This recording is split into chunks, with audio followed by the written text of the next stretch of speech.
जब एक बीवी अपने शोहर के लिए दिल से दुआ करती है तो वो दुआ सीधी अर्श इलाही तक पहुंचती है।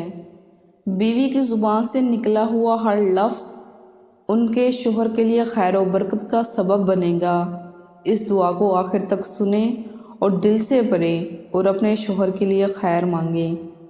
अल्लाहुम्मा सल्ली अला मुहम्मद व अला आले मोहम्मद।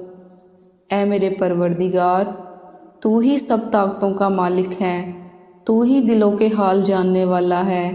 ऐ अल्लाह, मेरे शोहर को अपने ख़ास रहमतों में लपेट ले, उनकी ज़िंदगी को आसानियों से भर दे, उनके रास्तों को रोशन कर दे, उनके दिल को सुकून अता फरमा और उनके सीने को ईमान की रोशनी से मुनव्वर कर दे। या रब्बुल आलमीन, मेरे शोहर को बेहतरीन सेहत अता फरमा, उन्हें हर बीमारी, हर दुख और हर तकलीफ़ से दूर रख, उनकी ज़िंदगी को तवील कर और उनके जिस्म को हमेशा तंदुरुस्त व तवाना बना। ऐ अल्लाह, मेरे शोहर के रिज़्क़ में बेहिसाब इजाफ़ा फरमा, उनके हाथों में बरकत दे, उनके कारोबार या मुलाजमत में कामयाबी दे, उन्हें हलाल रोज़ी अता फरमा और हराम से बचा और उनके रिज़्क़ को ऐसा बना दे कि वो दूसरों के लिए भी सबब खैर बने। ऐ मेरे रब, उनके दिल को मोहब्बत और नरमी से भर दे, उन्हें हमेशा मेरी इज़्ज़त करने वाला, मेरा सहारा बनाए रखने वाला और मेरा हम सफ़र बनाए रखने वाला बना। हमारे रिश्ते में मोहब्बत, रहमत, सुकून और इत्मीनान को हमेशा कायम रख।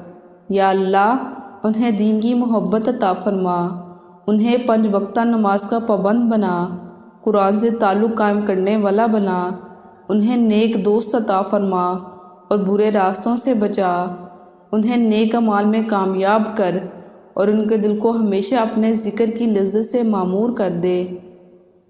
ऐ परवरदिगार, उन्हें हर बला, हर मुसीबत और हर आजमाइश से महफूज रख, शैतान के वसवसों से बचा, उनके दुश्मनों को उन पर कभी गालिब ना होने दे, उन्हें दुनिया और आखिरत दोनों में कामयाब कर और उनके चेहरों को क़यामत के दिन रोशन कर दे।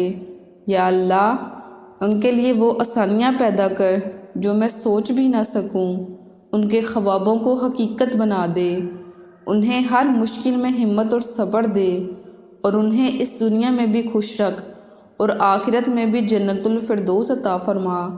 या रब, मेरे शोहर को वो इज़्ज़त अता फरमा जिसकी तमन्ना हर दिल में होती है, उन्हें नेक औलाद की सूरत में खुशी दे और हमारे घरों को सुकून, रहमत और बरकत का गहवारा बना दे।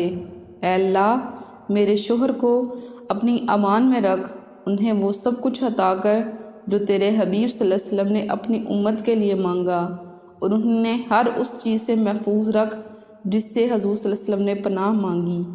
आमीन या रब्बुल आलमीन व सल्लल्लाहु तआला अलैहि व आलिहि वसल्लम।